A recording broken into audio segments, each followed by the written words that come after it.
आदाब, मैं हूं आपके साथ अबू हुरैरा। लोकसभा इंतखाबात से कबल मरकजी सरकार ने राम मंदिर तामीर के लिए एक और तीर अपने तरकश से फेंका है। दरअसल राम मंदिर की तामीर को लेकर मरकजी सरकार पर काफी दबाव है और अब चुनाव भी नजदीक हैं। ऐसे में इंतखाबात से कबल मोदी हुकूमत ने नया हरबा अपनाते हुए मंदिर तामीर के लिए गैर मुतनाज़ा जमीन का हिस्सा सुप्रीम कोर्ट से मांगा है। मोदी सरकार का कहना है कि बाबरी मस्जिद इन्हिदाम के बाद तहवील में ली गई जमीन राम जन्मभूमि न्यास यानी मंदिर ट्रस्ट को वापस कर दी जाए, क्योंकि वो गैर मुतनाज़ा है और इस तरह राम मंदिर की तामीर पर काम शुरू किया जा सके। अब सवाल यह उठता है कि मामला कोर्ट में है, फिर सरकार बार बार इस इशू को हवा क्यों दे रही है? क्या सरकार पर मंदिर की तामीर के लिए काफी दबाव है?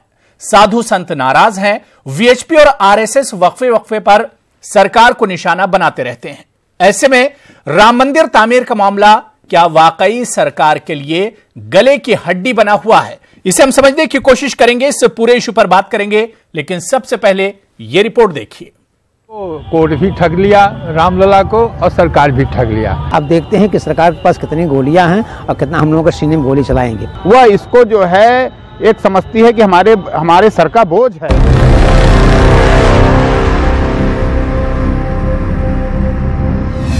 2019 चुनाव से पहले फिर छिड़ा राम राग। राम नाम जपना 2019 चुनाव अपना। अयोध्या मामले पर मोदी का मास्टर प्लान। क्या मोदी के मास्टर प्लान से अयोध्या की राह होगी आसान? लोकसभा इंतखाबात से कबल बाबरी मस्जिद राम मंदिर तनाज़े से सियासी फायदा उठाने के लिए मोदी हुकूमत ने एक और नया हरबा इख्तियार किया है। मरकजी हुकूमत ने सुप्रीम कोर्ट से कहा है कि बाबरी मस्जिद इन्हिदाम के बाद तहवील में ली गई जमीन राम जन्मभूमि न्यास को वापस कर दी जाए, क्योंकि वो गैर मुतनाज़ा है। हुकूमत की जानिब से कहा गया है कि जिस जमीन पर बाबरी मस्जिद मौजूद थी वो 0.3 एकड़ ही है और सुप्रीम कोर्ट इसे अपनी तहवील में ही रखे। दरअसल मोदी हुकूमत मंदिर मामले पर बुरी तरह घिरी हुई है। ऐसे में सरकार ने एक और दांव चला है और आज का ये एप्लीकेशन, सरकार का निर्णय, ये भी एक कानूनी फैसला है और कानून की मुझे पूरा विश्वास है कि सुप्रीम कोर्ट, क्योंकि ये केंद्र सरकार का ही अधिकार है कि बाकी बची जमीन जो है वो मालिकों को वापस करे, इसका निर्णय तो सरकार को करना है। उसके लिए परमिशन कोर्ट की मांगी है। मुझे पूरा विश्वास है कि यह परमिशन मिलेगी। वाज़ेह है कि आज यानी 29 जनवरी को ही सुप्रीम कोर्ट में बाबरी मस्जिद राम मंदिर तनाज़े पर समाअत होनी थी, लेकिन जस्टिस बोबडे की तातील पर जाने की वजह से समाअत मौखर हो गई। सन 1993 में सुप्रीम कोर्ट ने इस जमीन पर स्टे लगाया था और इस मकाम पर किसी भी तरह की सरगर्मी पर रोक लगा दी थी। जमीन वापसी की कोशिश को अपोजिशन पार्टियां सरकार की सोची समझी चाल से ताबीर कर रही हैं। आज 16 साल बाद अचानक चुनाव के 2 महीने पहले ये अर्जी कहती है कि वो आदेश 31 मार्च 2003 का थोड़ा संशोधित कर दीजिए कृपा करके उच्चतम न्यायालय जी, और ये कह दीजिए कि जो चीज हमने 16 साल से नहीं की, जो प्रतिबंधित थी, हमको अनुमति दे दीजिए कि हम केंद्र सरकार वो जिसको कहते हैं अविवादित जमीन किसी को भी दे दें। ये जो एक्वायर करने की बात कही गई है, इससे जो असल मसला है वो हल नहीं होगा और फिर ये उसी से रिलेटेड जमीन है। इस वजह से हम समझते हैं कि उसको किसी को भी देने का कोई सवाल नहीं उठता। गौरतलब है कि 30 सितंबर 2010 को इलाहाबाद हाईकोर्ट के लखनऊ बेंच ने अयोध्या तनाज़े पर फैसला सुनाया था। Justice Sudhir Agrawal, justice S U. Khan और जस्टिस डी.वी. शर्मा की बेंच ने अयोध्या में 2.77 एकड़ मुतनाज़ा जमीन को 3 हिस्सों में तकसीम कर दिया था। एक हिस्सा सुन्नी वक्फ बोर्ड, दूसरा हिंदू महासभा और तीसरा हिस्सा निर्मोही अखाड़े को सौंपा गया था। अब जमीन का एक हिस्सा निर्मोही अखाड़े को दिए जाने का मुतालबा करने वाली मोदी हुकूमत की मंशा जग जाहिर है। मंदिर तामीर हो न हो, इसे किसी भी तरह इस मामले को बस गर्म रखना है ताकि हिंदू वोट पर उसकी पकड़ मजबूत रहे। Bureau report, news 18 Urdu. तो 2019 लोकसभा चुनाव से ठीक पहले मरकजी सरकार का यह एक और दाव कहा जा रहा है राम मंदिर इशू को लेकर, लेकिन बड़ा सवाल यह उठ रहा है कि मरकजी सरकार का यह दाव कितना कारगर साबित होगा या हिंदू वोटरों को, उसके जो वोटर्स हैं उन्हें कितना रिझा पाने में एक तरह से ये कामयाब होगा ये दाव, ये भी देखना बहुत अहम होगा। और इसी इश्यू पर हम बात करेंगे। कुछ खास मेहमान मेरे साथ जुड़े हुए हैं, बहुत जल्दी अपने मेहमानों का आपसे तारुफ करा दें। मेरे साथ राजेश शर्मा साहब जो कि जनरल सेक्रेटरी हैं महाराष्ट्र कांग्रेस के, इनके अलावा रविदास मेहरोत्रा जी सीनियर लीडर हैं समाजवादी पार्टी के, कमर अली साहब लीडर हैं बीजेपी के, मोहम्मद तारिक किदवाई सीनियर वकील हैं, आपसे कानूनी पहलू हम समझेंगे, असद खान फलाही साहब इस्लामिक स्कॉलर हैं और रिफत जावेद साहब सीनियर जर्नलिस्ट हैं, सहाफी हैं, वो भी मेरे साथ जुड़े हुए हैं। कुछ देर में हिंदू धर्म गुरु एच.एस. रावत भी हमारे साथ जुड़ जाएंगे। अपने तमाम मेहमानों का बहुत इस्तकबाल करते हैं प्राइम डिबेट में। सबसे पहले कमर अली साहब आपसे ही शुरुआत करना चाहेंगे, क्योंकि मास्टर स्ट्रोक और मास्टर प्लान एक तरह से मोदी हुकूमत का कहा जा रहा है, लेकिन जो पक्षकार हैं उनका कहना है कि यह काम सरकार 2014 में भी कर सकती थी और बहुत देरी से यह कदम सरकार की तरफ से उठाया गया।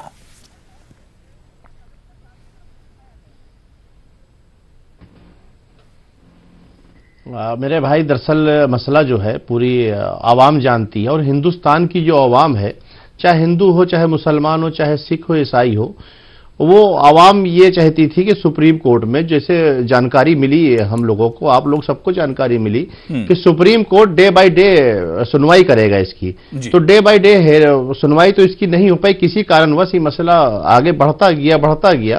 तो जब, क्योंकि हमारी भारतीय जनता पार्टी सरकार ने हमेशा ये बात कही कि जो सुप्रीम कोर्ट का जो फैसला होगा वो हमारी हुकूमत को मान्य होगा, ये हमेशा ये बात कहा है और हमेशा ये कहती रही है भारतीय जनता पार्टी की सरकार, हमेशा इसी पे ही काम किया है। क्योंकि हमने हमेशा ये बात कही कि जो भी सुप्रीम कोर्ट का फैसला आएगा हमारी सर आंखों पे होगा।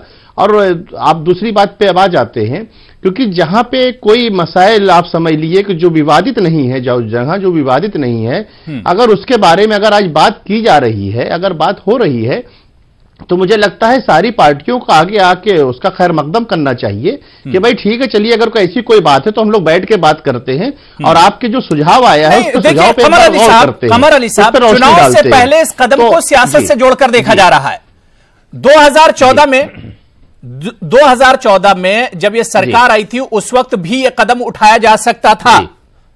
जो मेन पक्षकार हैं, जो फरीक है, उन्होंने भी यही सवाल उठाया, सरकार की नीयत पर सवाल उठाया है। जी, आपसे मैंने पहले भी ये बात कही है कि हमारी सरकार को उम्मीद थी कि सुप्रीम कोर्ट में जब ये मसला है डे बाय डे सुनवाई की बात थी, तो आप उस बारे में आप पहले उस बात को नहीं कह सकते हैं, ना मैं कह सकता था, क्योंकि जब एक मसला चल रहा है तो आप जब उस मसले पर आप देख रहे हैं कि किस तरह से वो आगे मसला बढ़ रहा है, वो किस तरह से मसाइल आगे जा रहे हैं, तो अगर हमारी भारतीय जनता पार्टी की सरकार ने अगर कोई राय दी है, अगर मान ली कि कोई भी आस्था से जुड़ा मसला है, तो उस पर गौर तो मुझे लगता है कि सारे लोगों को गौर करना चाहिए। और एक बात रखी जाती है जी, ये मुल्क तहजीब का मुल्क है, एक दूसरे के भाईचारे का मुल्क है, यहाँ पे ईद बकरीद साथ में मनाते हैं, होली दिवाली मनाते हैं साथ में। तो जब ये मुल्क हमारा दुनिया में सबसे प्यारा मुल्क है, तो इस मुल्क के अंदर आप समझ लिए सारे लोगों ने कहा कि सुप्रीम कोर्ट जो फैसला आएगा वो माना जाएगा, इस पे बोलना उचित नहीं था, क्योंकि सुप्रीम कोर्ट में मसला था। हम उस जगह की बात नहीं कर रहे हैं जहां पर का मुकदमा चल रहा है, हम वहां पर की बात कर रहे हैं जहां पे मुकदमा नहीं है, जहां पे विवाद नहीं है, गैर विवादी। राजेश शर्मा जी, हम लोग बात कर रहे हैं, राजेश शर्मा जी विवादी जमीन की बात कर रहे हैं, तो सेंट्रल गवर्नमेंट लोगों को आगे बढ़ केंद्र सरकार के, मरकजी सरकार के इस कदम को कांग्रेस ने कहा कि 16 साल के बाद एक तरह से एक दरख्वास्त दी है। अगर यह सरकार चाहती तो 2004 में जब इसकी सरकार बनी थी, जिस वक्त, उसी वक्त कदम उठा सकती थी, लेकिन 16 साल के बाद, 2003 के बाद, अब 2019 में कम से कम इस सरकार ने दरख्वास्त दी है।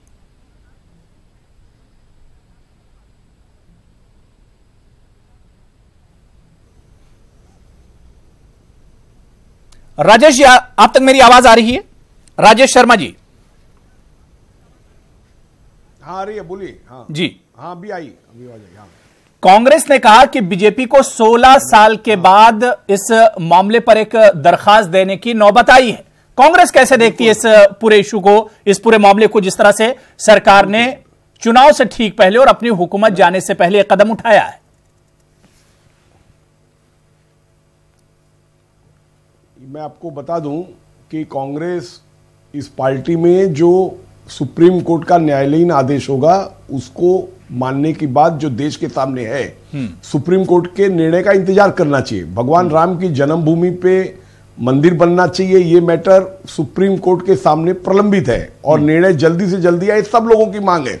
लेकिन जो बगल की जमीन है 67 एकड़ जो बताया गया कि फिर से वापस देना चाहिए, उसमें 42 एकड़ तो राम जन्मभूमि न्यास, तो वो तो विवादित है। आप कैसे उसको बोल सकते हैं कि विवाद के बाहर है? एक और 2014 में आपको जो पूर्ण बहुमत मिला उस समय आपको याद नहीं आई।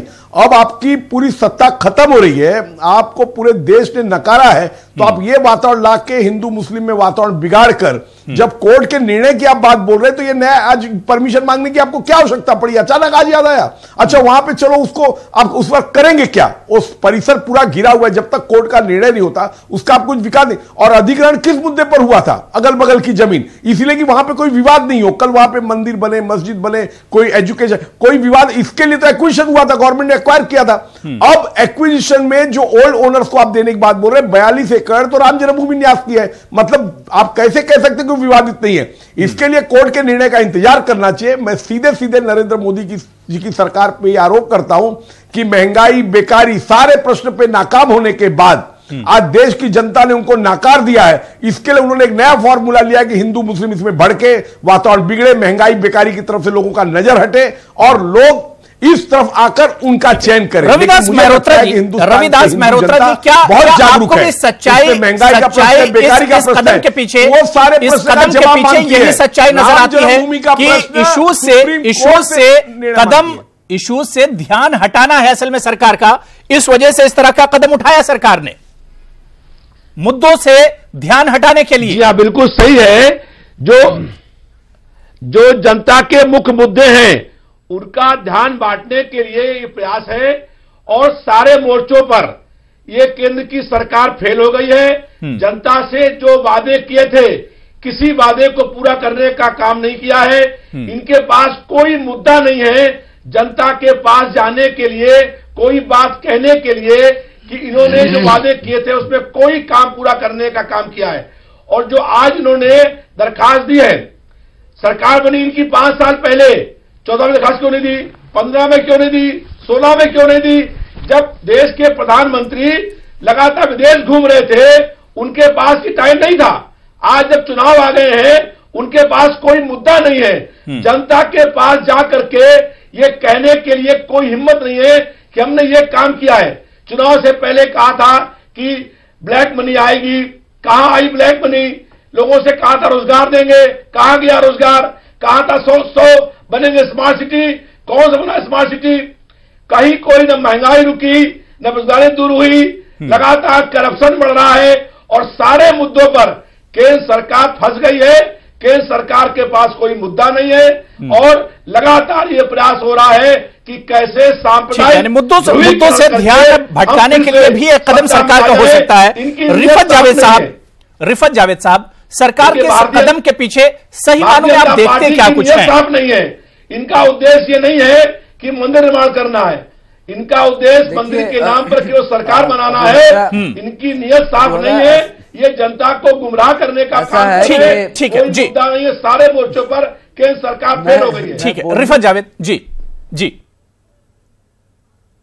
देखिए ऐसा है कि आपको आज हमारे जितने भी पैनलिस्ट ने जो बातें की उससे हटकर जरा सा याद कीजिए कि 2-3 दिन पहले मोदी सरकार के एक बहुत ही कदावर एक वजीर हैं, यूनियन मिनिस्टर हैं नितिन गडकरी साहब, उनका एक बड़ा बयान आया और उस बयान को उन्होंने भी उसको कॉन्ट्राडिक्ट नहीं किया, जिसमें यह कहा कि जब आप गलत सपने लोगों को दिखाते हैं और उन गलत सपनों को पूरा नहीं करते हैं तो यही जनता आपकी धुलाई भी करती है। बहुत ही स्ट्रांग स्टेटमेंट था। नाउ जब नितिन गडकरी जब कुछ बोलते हैं तो ये यकीन मानिए कि वो आरएसएस की आवाज होती है।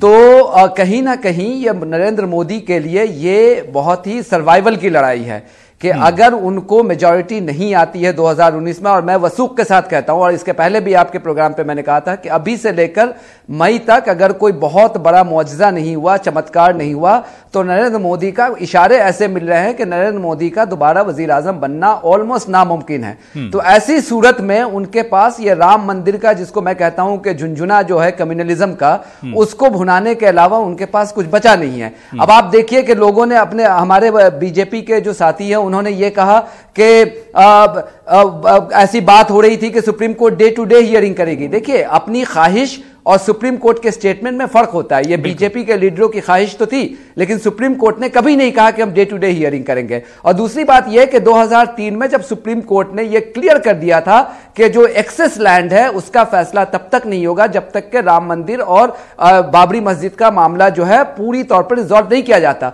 2003 में अटल बिहारी वाजपेयी की हुकूमत थी, आपने उस वक्त क्यों नहीं रिव्यू पिटीशन डाला था? यह 16 साल का इंतजार आपको क्यों करना पड़ा? चूंकि आप उस वक्त नहीं कर सकते थे, आपकी एनडीए की हुकूमत थी, आपकी अक्सरियत नहीं थी, तो आप इसको लेकर नहीं जा सकते थे। अब आपके पास कुछ बचा नहीं है, सर्वाइवल की लड़ाई है, तो अब आप यहां पे इसको लेकर के आ रहे हैं। मेरे ख्याल में यह बहुत देर है और इससे कुछ होने जाने को नहीं है, क्योंकि यह इनके लिए अभी प्रायोरिटी तो बन सकती है, लेकिन सुप्रीम कोर्ट के लिए मुझे नहीं लगता कि यह बहुत बड़ी प्रायोरिटी है आज के दिन में। बिल्कुल, यानी अपने तरकश का एक आखिरी तीर भी इस सरकार ने एक तरह से फेंक दिया है। अब इस पर आगे क्या होगा तो देखना दिलचस्प होगा। लेकिन असद खान फलाही साहब, जिस तरह से सरकार ने कदम उठाया, क्या लगता है कि क्या जो फरीक है, क्योंकि अगर हम पक्षकार या फरीकों की अगर हम बात करें तो नाराजगी एक तरह से फरीकों ने जाहिर की है सरकार के इस कदम पर, क्या तमाम फरीक इस पर मुत्तफिक होंगे? अबू हुरैरा साहब, सबसे पहले अगर आप देखें कि ये जो इस तरह के भी इकदाम केंद्र सरकार उठा रही है, ये उन नाराजगी को दूर करने की कोशिश की जा रही है जो धर्म संसद में उठाई जा रही है, जो इनसे संत समाज और साधु समाज जितना भी है वो सब इनसे नाराज है। अगर अभी आपको याद होगा कि अभी पिछले हफ्ते ही यूपी के मुख्यमंत्री जी ने क्या कहा कि ये केस हमारे हवाले कर दो, हम 24 घंटे में इसका समाधान निकाल देंगे। ये इस तरह के बयानात, इस तरह के मूव और इस तरह की प्ली सुप्रीम कोर्ट में लगाना और बाहर स्टेटमेंट, ये सिर्फ और सिर्फ जनता को ये दिखाना कि हम कोशिश कर रहे हैं, हम प्रयास कर रहे हैं, और एक्चुअल में इनका कोई भी मकसद और कोई उद्देश्य नहीं है कि ये इस मसले का समाधान और हल निकालें। मैं आपको इसकी एग्जांपल दूं कि ये जो आज इन्होंने बात कही है कि अनडिस्प्यूटेड लैंड पर, ये जानबूझ के पता है क्यों किया है इन्होंने? अब ये नैरेटिव और ये बयानिया सेट किया जाएगा कि देखो हम अनडिस्प्यूटेड लैंड पर भी जो है बनाना चाह रहे हैं और एक फरीक जो है उसका भी विरोध कर रहा है, उसकी भी मुखालफत कर रहा है, ताकि वोट का पोलराइजेशन हो सके। लेकिन इनको ये बात समझनी पड़ेगी कि हिंदुस्तान का वोटर जो है वो इतना मैच्योर्ड हो चुका है कि अब आप उसको अगर मंदिर और मस्जिद के नाम पर बांटेंगे और उसके नाम पर वोट मांगने की कोशिश करेंगे तो नहीं मिल पाएगा। मैं यहां पे कोट करना चाहूंगा हुरैरा साहब कि शीतला सिंह जी ने जो किताब लिखी है, उस किताब को मैं चाहूंगा कि हर कोई जो बाबरी मस्जिद और राम मंदिर के मुद्दे पर बोलता है उसे पढ़नी चाहिए उस किताब को, कि उन्होंने लिखा है कि 1986-87 के अंदर ये मामला हल होने वाला था और आपसी सहमति से ये मामला बिल्कुल आखिरी कगार पे था। लेकिन जब ये मामला पहुंचा अशोक सिंघल जी के पास, उस किताब में लिखा उन्होंने लिखा कि अगर इतनी आसानी से राम मंदिर का निर्माण हो गया तो जो हमारा उद्देश्य है कि पूरे भारतवर्ष के अंदर हम चेतना जगाना चाहते हैं और एक लोगों को एक तरफ खाई में खड़ा करना चाहते हैं कि एक तरफ एक कम्युनिटी हो और दूसरी तरफ दूसरा समुदाय हो, तो उनका मकसद, उनका पर्पस ये था कि लोगों को बांटा जाए, लोगों को विभाजित किया जाए, जिसके अंदर ये कामयाब हो गए। और आप यकीन मानिए हुरैरा साहब, ये इनके लिए एक एजेंडा है और एजेंडा कभी भी रिजॉल्व नहीं हो सकता। अगर ये इशू होता तो बहुत पहले ही ये रिजॉल्व हो चुका होता। तो इस तरह के, एक आखिरी बात अभी मेरी कंप्लीट नहीं हो रहा है, अगर आप तमाम पिछले 4.5 साल का पूरी कारकर्दगी देखेंगे तो ये बार बार सुप्रीम कोर्ट के कंधे के ऊपर रख के बंदूक चला रहे हैं कि सुप्रीम कोर्ट के अंदर विचाराधीन मामला है, हम कुछ कर नहीं सकते, हमारे हाथ बंधे हुए हैं, हम लाचार हैं। अरे आज आप सत्ता में बैठ के भी आप विपक्ष वाली भाषा कैसे बोल सकते हैं? आपने इससे पहले बतेरों बार ये बात कही कि अगर हम पावर में आए, अगर हमें सत्ता मिली फुल बहुमत के साथ, तो हम इस मसले का समाधान संसद के द्वारा निकाल देंगे। तो संसद का मतलब क्या था कि आप अध्यादेश लाते, ऑर्डिनेंस लाते या कानून बनाते। लेकिन बिल्कुल सही बात है, जो वादा सरकार ने किया था कहीं ना कहीं आवाम को एक तरह से ये बेवकूफ बनाते रहे। और अब जब नाराजगियां बढ़ी हैं साधु संतों में, आरएसएस में, वीएचपी में, तो अब इन्हें कुछ सूझ नहीं रहा है एक तरह से। असद खान फलाही साहब, मैं मोहम्मद तारिक किदवाई साहब आपके पास आना चाहूंगा। कानूनी पहलू क्या कुछ कहता है इस मामले में, क्योंकि एक तरफ मुतनाज़ा जमीन और एक तरफ गैर मुतनाज़ जमीन यानी विवादित और अविवादित जमीन का मामला है। ऐसे में कानूनी पहलू तारिक साहब क्या कुछ कहता है, क्या कुछ कानूनी पहलू होगा? देखिए, ये जो अधिग्रहण किया गया था, ये अतिरिक्त जमीन का, ये किया क्यों गया था? अगर ये सवाल पूछा जाएगा तो आपको जवाब ऑटोमेटिक मिलेगा कि अधिग्रहण किया गया ऐसा कि अगल बगल की जमीन पे कोई ऐसा कार्यक्रम ना हो, कोई ऐसी धार्मिक चीजें न खड़ी हो, या कोई ऐसा चीज न कर दिया जाए जिससे पूरे देश का सौहार्द बिगड़ जाए, या आपस में जो है लड़ाइयां हो, दंगे हो। इस चीज को रोकने के लिए, इस चीज को खत्म करने के लिए अगल बगल की जमीन अधिग्रहित की गई थी। क्या वो इशू खत्म हो गया है? क्या आज वो प्रकरण बिल्कुल जो आपस में मेल मिलाप हो गया है, जो इसको सरकार ने इस तरह की अर्जी की? तो जो जिस मकसद के लिए ये जो है अधिग्रहण किया गया था अगल बगल, वो मकसद आज भी नहीं खत्म हुआ। ऐसे में ये अर्जी देना ये सिर्फ एक चुनावी ड्रामा है, इसके अलावा कुछ नहीं। इससे सिर्फ एक सवाल जो उठाया गया धर्म संसद या दीगर जो भी शोबे हैं, वहां से एक सवाल उठ रहा है। सरकार चुनाव में जा रही, चुनाव में उसको जवाब देना होगा, अपने ऑडियंस को जवाब देना। तारिक किदवई साहब, क्योंकि आप मुझसे बेहतर बता सकते हैं, 2003 में असलम भूरा मामले, इसी मामले में जो सुनवाई चल रही थी, उस वक्त कोर्ट ने कहा था कि अविवादित या विवादित सारी जमीन को एक ही नजर से देखा जाएगा, उसे बांटकर नहीं देखा जा सकता है कि मुतनाज़े क्या है और गैर मुतनाज़े क्या है। देखिए, जब सरकार ने अधिग्रहित किया था अगल बगल की जो एक्स्ट्रा जमीन थी, उसके पीछे सिर्फ मंशा ये थी कि आसपास की जो जमीन है लोग उस पर धार्मिक क्रियाएं करने लगेंगे, लोग उस पर मूर्ति स्थापना करने लगे, शिला पूजन करने लगे, जिससे पूरे देश में दंगे हो सकते हैं, झगड़े हो सकते हैं, आपस में सौहार्द बिगड़ सकता है। इसलिए सरकार ने अधिग्रहित करके, और उसके बाद जब मामला आया तो उस पर स्टे लगाया। आज भी उसको बरकरार है स्टे, न वो आज हालात बदल गए, न वो सिचुएशन बदल गए, न ऐसा कोई। तो ऐसे में इसको हटाने की, इसको करने की, ऐसे में जब इस मौजूदा समय में एक बेंच बन चुकी है, सुनने जा रहे, मुश्किल से 6 महीने, 8 महीने, 10 महीने, हो सकता है 10 महीने में इसी साल ऑर्डर आ जाए। तो ऐसे में इस मामले में जल्दबाजी करना और किसी भी, ये बिल्कुल बहुत दहकता हुआ मुद्दा, इस पे इतनी तेजी लाकर इस तरह से करके पूरे पब्लिक के सेंटिमेंट्स को इकट्ठा करना। आज सुबह पे हर टीवी पे यही डिबेट चल रही। ये जो मकसद है, असली मकसद ये है, इस मुद्दे के जरिए बाकी सारे मुद्दे को बुला दिया जाए। और लेकिन तारिक साहब, अब अगर सुप्रीम कोर्ट में दरख्वास्त दी गई है, अर्जी दी गई है, तो उसमें इन्हें हासिल क्या होगा, इन्हें मिलेगा क्या? वहां से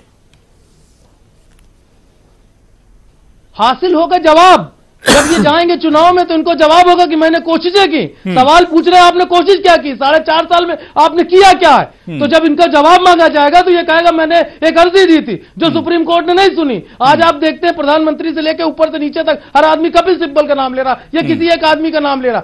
ये जवाब है, वो जवाब तैयार किए जा रहे हैं। चुनाव में जाने के लिए हर सवाल का जवाब होता, वो जवाब तैयार किए जा रहे हैं। ये जवाब है कि मैंने कोशिश की, कामयाब नहीं हुई। बिल्कुल, कि आवाम के बीच कैसे जाएंगे? जो 2014 में वादा किया था, या जो उससे पहले इनके बड़े बड़े दावे थे, अब उसके लिए एक तरह से राह हमवार की जा रही है। इस बीच मेरे साथ एचएस रावत साहब, जो कि हिंदू धर्म गुरु हैं, वो भी जुड़ गए हैं। एचएस रावत साहब, आपका भी बहुत इस्तकबाल करते हैं।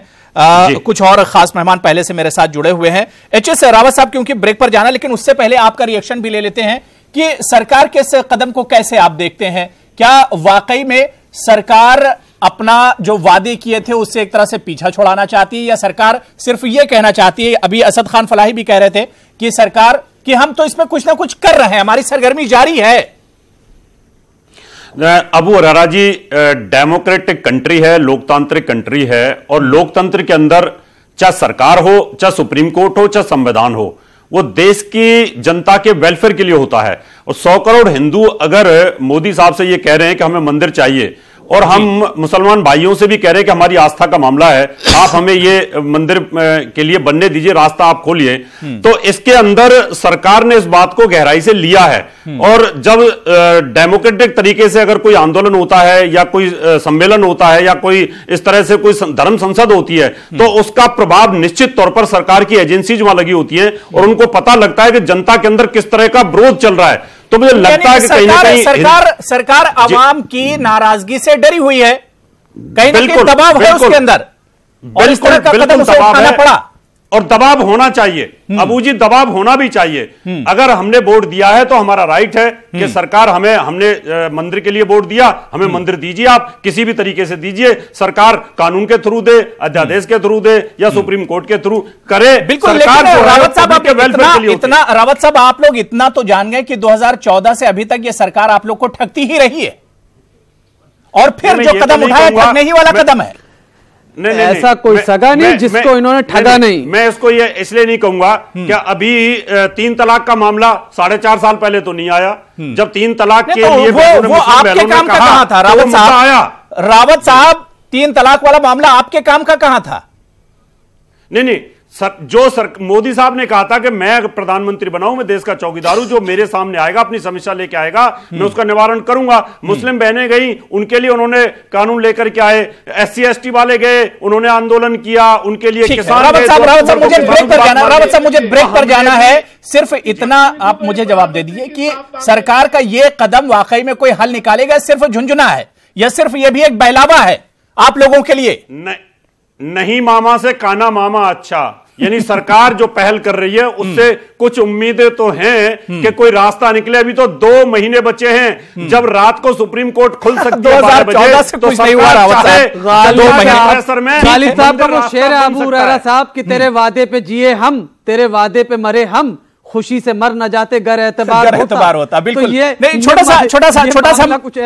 सा यहां पर ब्रेक लेंगे। ब्रेक के उस पार जब लौट कर आएंगे तो यही चर्चा जारी रखेंगे कि आखिर सरकार ने जो कदम उठाया, क्या वाकई में कुछ रोशनी दिख रही, क्या कुछ रास्ता निकलेगा बीच का? इसी पर बात हो। राम मंदिर पर मोदी सरकार का नया प्लान, लेकिन सवाल यही उठता है कि ये दाव कितना जोरदार है मरकजी सरकार का, इसका कितना असर पड़ेगा, या वाकई में कोई बीच का रास्ता निकलेगा? और सवाल यह भी उठ रहा है कि 2019 चुनाव से पहले क्या वाकई में मोदी सरकार ने एक और दांव चला है, लेकिन क्या ये दांव मोदी सरकार का कामयाब होगा? इस पर भी सवाल उठ रहा है। इसी पर लगातार हम बात कर रहे हैं।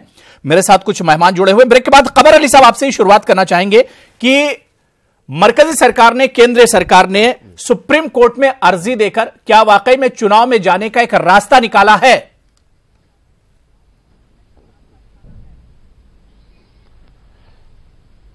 मेरे भाई, पहले भी मैंने आपसे जिक्र किया था, फिर दोबारा मैं आपसे जिक्र कर दूं कि हम लोगों को बहुत उम्मीद थी, भारतीय जनता पार्टी के पूरी आवाम को उम्मीद थी कि डे बाय डे हेयरिंग होगी, उस पर सुनवाई होगी, और उस पर सुनवाई होगी, जो भी फैसला आना होगा जल्द आएगा।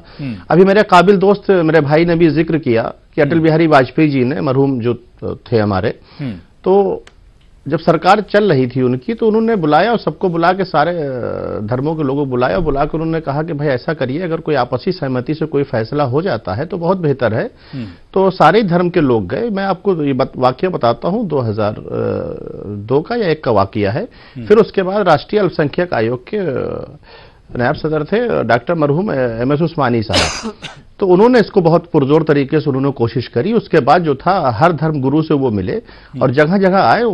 बाकायदा नदवे भी यहाँ लखनऊ आए थे, मैं भी उस डेलीगेशन में था। सरदार त्रिलोचन सिंह उस जमाने में अध्यक्ष हुआ करते थे राष्ट्रीय अल्पसंख्यक आयोग के, मैं भी उस डेलीगेशन में रहा और गया, और कई बार दिल्ली में भी बैठकें हुई, लखनऊ में बैठी हुई। माननीय अटल बिहारी वाजपेयी जी सरकार मरहूम ने जो था, बहुत कोशिश करी कि आपसी सहमति से कोई मसाइल अगर हल हो सकते हैं तो मसाइल हल हो जाए, क्योंकि मैं भी उस बात को, तो देखिए रास्ता बंद ही हो गया। कमर अली साहब अब उसमें कहां जा रहे हैं? पूरी हिस्ट्री में कहां जा रहे हैं? नहीं, उसके बाद कमर अली साहब, वो रास्ता तो बंद हो गया। मामला कोर्ट में है, लगातार जो हिंदू तंजीमें हैं, साधु संत हैं, वो कह रहे हैं कि इस पर आप कानून बनाइए, आप बिल लेकर आइए। बात सुनिए, आबू हुरैरा भाई, बिल्कुल देखिए, जब आपने मरहूम अटल जी का जिक्र किया था तो उसको मुझे बात गुमराह करने का तरीका है। कोई जिक्र होगा तो उसकी बात का सवाल का जवाब देना पड़ेगा। अब मैं उसके बाद पे आ जाता हूं।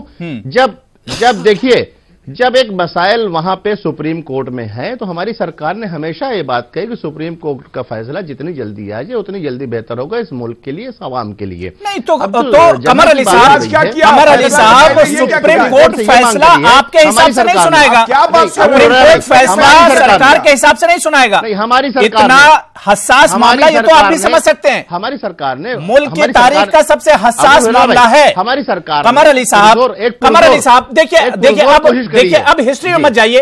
सरकार ने क्या किया वो सब जानते हैं। 2014 से अब 2019 में जब चुनाव होने वाले हैं उस वक्त उसे यह कदम उठाने की जरूरत पड़ी। लेकिन सीधे सीधे मेरे सवाल का जवाब दीजिए कि जो विवादित जो जमीन है, जो मुतनाज़ा जमीन है, वहां से हटकर अगर राम मंदिर बनाना हो तो अयोध्या में जगह की कमी है क्या? असल लड़ाई तो उसी की है।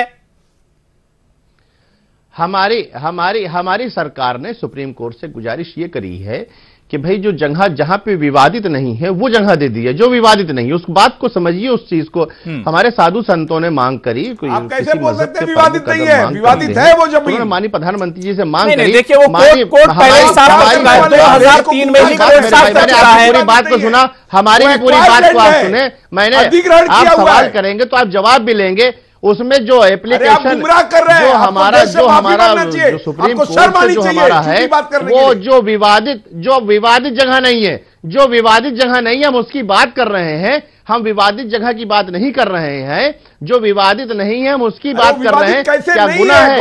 आप अभी देखिए कमर अली साहब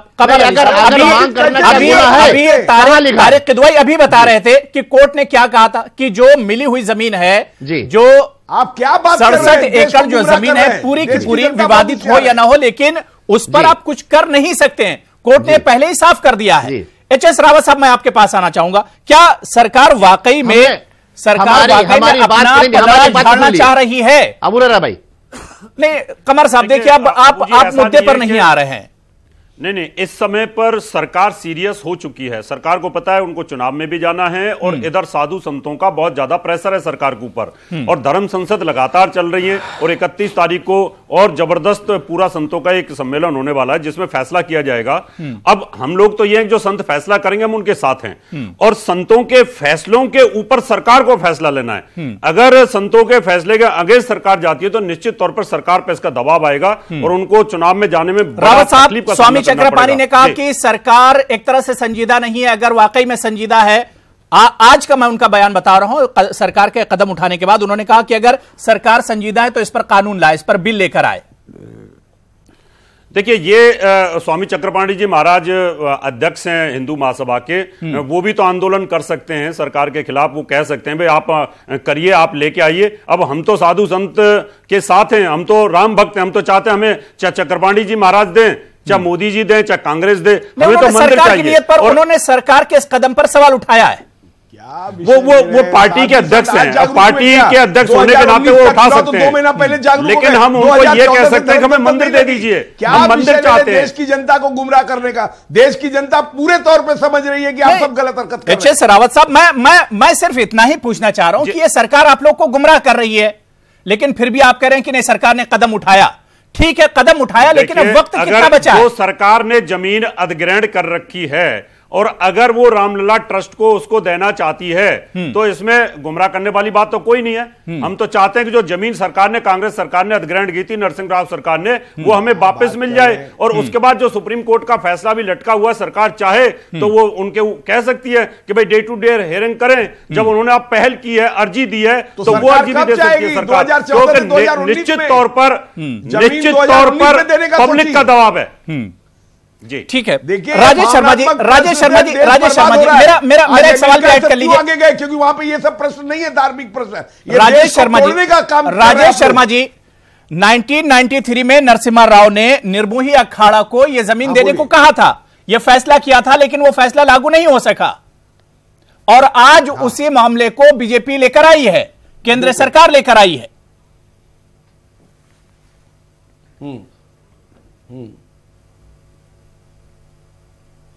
देखिए ये जो जमीन का मामला आज जो सुप्रीम कोर्ट के अंदर ये जो नया प्रक्रिया चला है, सब वोट की राजनीति से है। संतों का जो संसद, धर्म संसद चल रहा है, मैं बड़े आदरपूर्वक कह रहा हूं कि 2014 से आज ये याद है धर्म संसद की, ये सब पूरे देश के हिंदू भावनाओं के साथ खिलवाड़ करने की बात है। आप देखिए, आप संतों के ऊपर उंगली उठा सकते हैं, कुल मतदाताओं, आप कौन होते हैं संतों के ऊपर उंगली उठाने वाले? आपको पता है पहले धर्म संसद हुई है कि नहीं हुई है? समझ गई आपको पता है पहले धर्म संसद हुई है कि नहीं हुई है? जो और देशों का आपको पता है कि नहीं पता? बांग्लादेश, आप चैनल पर क्यों गुमराह कर रहे हैं पब्लिक को? चाहते हैं आप पब्लिक को क्यों गुमराह कर रहे हैं? आपको पता नहीं है, पाकिस्तान आपको पता नहीं है धर्म संसद हर साल होती है, साल में 2 बार होती है और उसमें पैसे लिए जाते हैं। 2019 में धर्म संसद याद आता है, आपको पता नहीं है? आपको याद आता है सुप्रीम कोर्ट में आप कैसे संतों को बोल सकते हैं इस तरह से कि उसको? अरे ये सब 2014 में क्या किया? कैसे बोल सकते हैं? अध्यादेश लाया आपने, संतों को कैसे बोल सकते हैं? तो अध्यादेश आप क्यों नहीं संतों लाया? के खिलाफ बोल रहे हैं, देश को बांटने का आप काम कर रहे हैं, जो हिंदू धर्म की लीडर है उसके खिलाफ बोल रहे हैं, आप देश को बांटने का काम कर रहे हैं। आपको क्या अधिकार दिया है? आपको जब पता नहीं है धर्म संसद साल में 2 बार होती है, शंकराचार्य जी इसमें करते हैं और हर बार चतुर्मास के अंदर होती है, मुझे अधिकार है लिए जाते हैं। आप कैसे कह सकते हैं इस बात को? आप क्या सारे संतों को पार्टी के साथ जोड़ोगे? धर्म संसद आप ठीक है। रिफत जावेद, देखिए टाइम मेरे पास कम है, मुझे दूसरे साथियों के पास भी जाना है। रिफत जावेद, वाकई में चुनाव से 2 महीने पहले सरकार के जरिए जो कदम उठाया गया, एक तरह से आपको नहीं लगता है कि अब सरकार आखिर में हीरो बनना चाह रही है इस इशू को उठाकर? हालांकि 93 में आपको याद होगा कि नरसिम्हा राव ने निर्मोही अखाड़ा के लिए फैसला किया था कि यह जमीन जो है निर्मोही अखाड़ा को दी जाए, हालांकि फैसला लागू नहीं हो सका था। अब उसी मामले को यह सरकार उठाकर एक तरह से आवाम के बीच में जाने का रास्ता साफ कर रही है। देखिए, नरसिम्हा राव का जिक्र यहाँ पे बेमानी है, इसलिए कि अगर नरसिम्हा राव की वजह से ये सारा मामला इस हद तक पहुंचा, अगर वो चाहते तो ना बाबरी मस्जिद शहीद होती, ना आज ये मामला यहाँ पे होता। 3 चीजें जो मैं मोटे तौर पे मैं कहना चाहूंगा। पहली बात ये कि ये जो हमारे साथी कह रहे थे कि 100 करोड़ हिंदुओं के 100 करोड़ हिंदुओं के जज्बात का मामला है। 1 मिनट मैं बोल रहा हूं भाई, मैंने आपको डिस्टर्ब नहीं किया। मैं बोल लूं रावत साहब, मैंने बीच में कुछ नहीं मुदाखलत नहीं की। ठीक है रिफत जावेद, जल्दी से बात पूरी कर लीजिए। जब सरकारी संस्था ऐसा ही कह रही है, रावत साहब मैं आऊंगा आपके पास, रावत साहब मैं दोबारा आऊंगा आपके पास। देखिए, हमें बोलने दीजिए या फिर वही बोल लें। नहीं रिफत साहब बात पूरी कर लीजिए आप जल्दी से। देखिए, ये कहना गलत है कि 2014 में 100 करोड़ लोगों ने मोदी जी को मंदिर बनाने के लिए सरकार में भेजा था। एक सबसे पहली बात, 100 करोड़ लोगों ने वोट नहीं दिया था। 80 करोड़ जो वोटर्स के, उसके 30% वोटर्स ने मोदी जी को जो वोट दिया था वो डेवलपमेंट के नाम पे दिया था। तो आप जो ये कह रहे हैं आस्था का मामला है, माफ कीजिएगा, आज भी हिंदुस्तान सेक्युलर है और ये आस्था से नहीं मुल्क के कानून से चलता है। और ये आप नहीं डिसाइड करेंगे कि सुप्रीम कोर्ट आपकी मर्जी से डे बाय डे ये हुकूमत कर ले, ये इनका तरीका रहा है। आप यह याद कीजिए कि कैराना में बाई इलेक्शन हुआ था, तो उस जमाने में इनको जिन्ना बहुत शिद्दत से याद आ गए थे। जैसे ही कैराना में ये इलेक्शन हारे, वो जिन्ना भूल गए। आज जिन्ना का पोर्ट्रेट अलीगढ़ मुस्लिम यूनिवर्सिटी में लगा हुआ है, क्यों नहीं हटाने की बात करते हैं? देखिए, ये लोग सब मौका परस्त हैं, लोगों को बेवकूफ बनाते हैं, संतों की दुहाई देते हैं, ये लोग सब मौका परस्त हैं। थैंक गॉड के आज के जमाने में सुप्रीम कोर्ट में जज है जो इनके बहकावे में नहीं आते हैं और कानून के मुताबिक देश को चलाने में मदद करते हैं। ये जितना छोड़ करना है करने, 1 महीना बचा है, 1 महीना बचा है। ठीक है, असद फलाई साहब, रिफत जावेद बात आपकी हो गई। रिफत जावेद आपकी बात हो गई। मैं रावत साहब आपके पास भी आऊंगा, मुझे असद फलाई साहब के पास जाना है।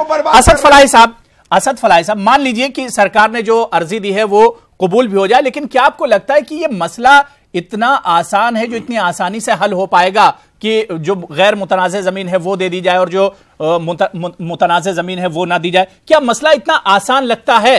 तारीख का सबसे हसास मामला है ये। तारीख का सबसे हसास, बहुत ही सेंसिटिव मुद्दा है, इससे कोई इंकार नहीं कर सकता। अबू हुरैरा साहब, सब देखिए, इनका उद्देश्य ये था कि आपसी बहस शुरू कर दी जाए। हम ये अर्जी जैसी लगाएंगे टीवी मीडिया में, टीवी डिबेट से इसके ऊपर डिबेट्स होनी लगेंगी और आपसी लड़ाई झड़ाई दिखाया जाएगा कि देखिए जी, अब अनडिस्प्यूटेड लैंड पे भी एक फरीक ऐसा है, एक पक्ष ऐसा है जो नहीं चाहता कि राम मंदिर का निर्माण हो। मैं आज आपको हुरैरा साहब एक बात बताऊं, जो आज प्ली लगाई गई है उसके अंदर इन्होंने क्या लिखा है 0.0313 डिस्प्यूटेड लैंड है। और अगर आप इलाहाबाद हाई कोर्ट का फैसला देखेंगे तो उसने जो फैसला कितने एकड़ पे दिया है, उसने दिया था 2.77 एकड़। तो ये यहीं पर ही मिस कोट कर रहे हैं और सुप्रीम कोर्ट मुझे नहीं लगता कि इसको एंटरटेन करेगा। बल्कि अगर आप लॉयर यहां हमारे साथ बैठे, अगर उनसे पूछते तो इनको रिव्यू पिटीशन लगानी चाहिए थी कि रिव्यू देखे इसके ऊपर करके। इस मूव से या इस इकदाम से जो इन्होंने किया है कोई फायदा नहीं होने वाला, सिवाय इसके कि एक बार और जनता को मूर्ख बनाने की कोशिश की जा रही है। और टाइमिंग देखिए कि ये सिर्फ 2 महीने पहले, लोकसभा चुनाव से पहले इन्होंने ये मूव किया है, ताकि ये कहीं ना कहीं इसका पोलराइजेशन और कंसोलिडेशन ऑफ वोट 2019 के लोकसभा इलेक्शन के अंदर फायदा उठा सके। अगर इनको इतने, अभी आपने वर्ड यूज किया संजीदा और इतने ही सिंसियर हैं और इतने ही कमिटमेंट है इनके, तो यह सवाल उठता है कि आप 2014 में क्यों नहीं लेकर आए, 2015 में क्यों नहीं लेकर आए? अगर आपको बनाना ही था कि गैर मुतनाज़ जगह पर इतनी देरी आखिर क्यों की? इतनी देरी आखिर क्यों की? आप अभी मैं एक डिबेट में बैठा था जो कह रहे थे कि हर 6 महीने पे चुनाव आते हैं। बिल्कुल मानता हूं हिंदुस्तान के अंदर है लोकसभा चुनाव 5 साल में आते हैं और आज इनको ये डर लगा रहा है। इन्होंने जो जितने भी, मैं बिल्कुल रावत जी की इज्जत करता हूं और इनके संत समाज से ताल्लुक है, इनका संबंध है, सारे संत समाज ने और तमाम राम भक्तों ने कह दिया है कि अगर आपने हमें नहीं मंदिर बना के दिया तो हम आपको सत्ता से बाहर फेंक देंगे। आज ये वो डर है। और बिल्कुल अभी धर्म संसद की बात हो रही थी, धर्म संसद के अंदर ये बात की जा रही है कि अगर इस सरकार ने, जिसने वादा किया था कि हम बना के देंगे संसद के द्वारा, अगर इन्होंने कुछ नहीं करके दिया तो हम 2019 के इलेक्शन मेहरोत्रा जी, रविदास मेहरोत्रा जी, वाकई में सरकार पर बहुत ज्यादा दबाव है राम मंदिर की तामीर को लेकर, कंस्ट्रक्शन को लेकर, और शायद इसी वजह से एक के बाद एक ये नया हरबा और नया दांव ये सरकार एक तरह से चल रही है। दबाव सीधा एक तरह से अब झलकने लगा है।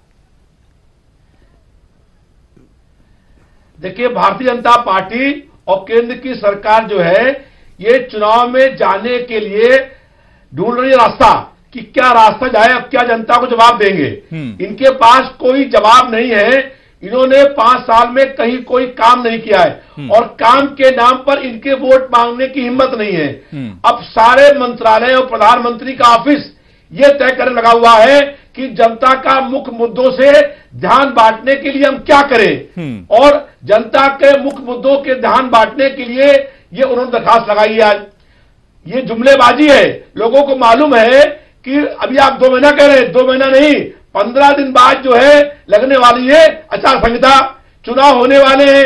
ये केवल दिखाएंगे कि देखिए हम तो बड़ा प्रयास कर रहे थे, लेकिन क्या करें, सुप्रीम कोर्ट ने आदेश नहीं किया, सुप्रीम कोर्ट ने सुनवाई नहीं करी, हम क्या करें। ये सारा दोष जो है सुप्रीम कोर्ट को देने के लिए दरखास्त लगाई है। इनका और कोई उद्देश्य नहीं है, इनकी नीयत साफ नहीं है और इनकी मंशा साफ नहीं है। ये केवल जनता को गुमराह करके अगर कानूनी पहलू से देखें तो अब एक तरह से सरकार ने, केंद्र सरकार ने अब गेंद सुप्रीम कोर्ट के पाले में डाल दी है। आगे क्या कुछ इसमें हो सकता है? सुप्रीम कोर्ट क्या कुछ कदम उठाएगा?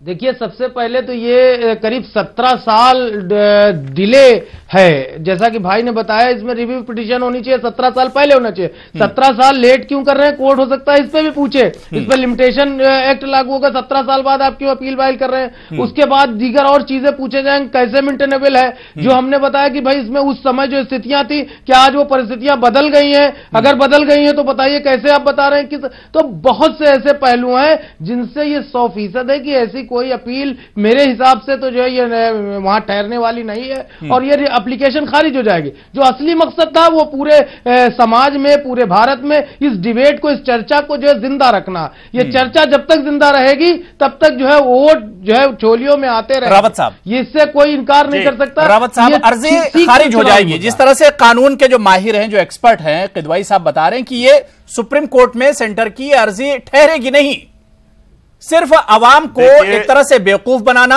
और अपने वोटों को इकट्ठा करने का तैयार है कि ये सरकार जो है मूर्ख बना रही है। मतलब ये अबू हुरैरा भाई कि रावत जी तब भी नहीं मानेंगे ये बात। इन्होंने अपने आंखों पे पट्टी बांधी हुई है। पट्टी नहीं मानेंगे, सरकार जनता को गुमराह कर रही है। मैं फलाई साहब यहाँ 4 साल से मंदिर मुद्दे पर ही डिबेट कर रहा हूँ। मेरा स्टैंड क्लियर है। सरकार के ऊपर लगातार दबाव बना रहे हैं। आप फुटेज देखिए, हमने हमेशा ये कहा है सरकार के ऊपर दबाव बनाया, मंदिर की शुरुआत करिए। 2017 से जस्टिस दीपक मिश्रा थे, तब से इसकी शुरुआत हो रखी है। कौन कहता है ये 1 महीने पहले शुरुआत हुई है? ये अपनी नॉलेज को अपडेट करें। आज 2.5 साल हो गया इस मुद्दे पर चलते चलते। फलाई साहब आप बोलो कि 2017 से नहीं चल रहा है। आप आज हमने 2017 में उठाया, तो सबसे बड़े आलमबरदार थे। तो फिर हम तो कह रहे हैं इस बात को। तो यहाँ भी मल्होत्रा साहब कह रहे हैं कि 1 महीने से शुरुआत कर दी है। अरे मल्होत्रा साहब, ये 2017 से सवाल ये नहीं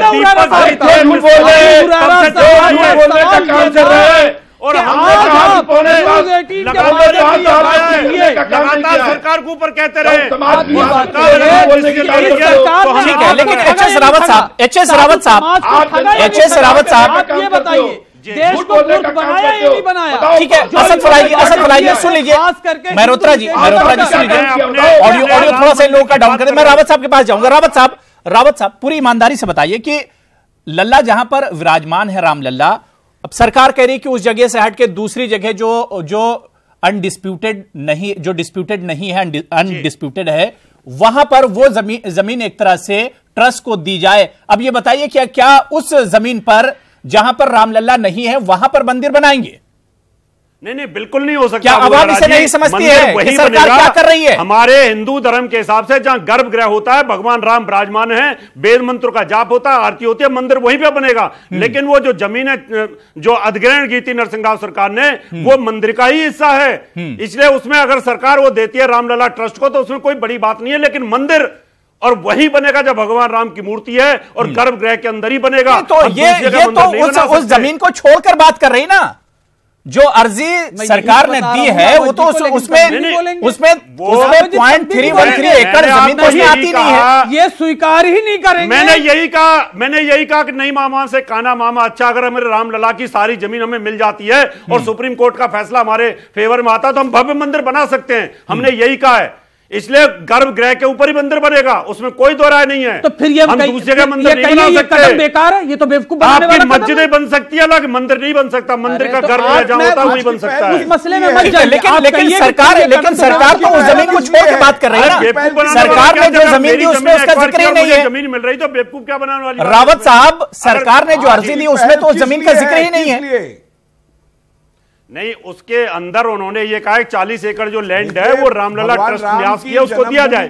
अगर वो उनको मिलती है तो हमारे पास है, हम उसको बिल्कुल ठीक है। अब ये देखना बहुत अहम होगा, क्योंकि अब सरकार ने एक तरह से सुप्रीम कोर्ट के पाले में गेंद डाल दी। अब सुप्रीम कोर्ट उस पर क्या करता है ये देखना बहुत अहम होगा। बहुत बहुत शुक्रिया रिफत जावेद साहब, असदुल्ला खान साहब, असद खान फलाई साहब, एच.एस. रावत जी, तारिक किदवई साहब, कमर अली साहब, रविदास मेहरोत्रा जी और राजेश शर्मा जी, सभी का बहुत बहुत शुक्रिया प्राइम डिबेट में जुड़ने के लिए। आदाब।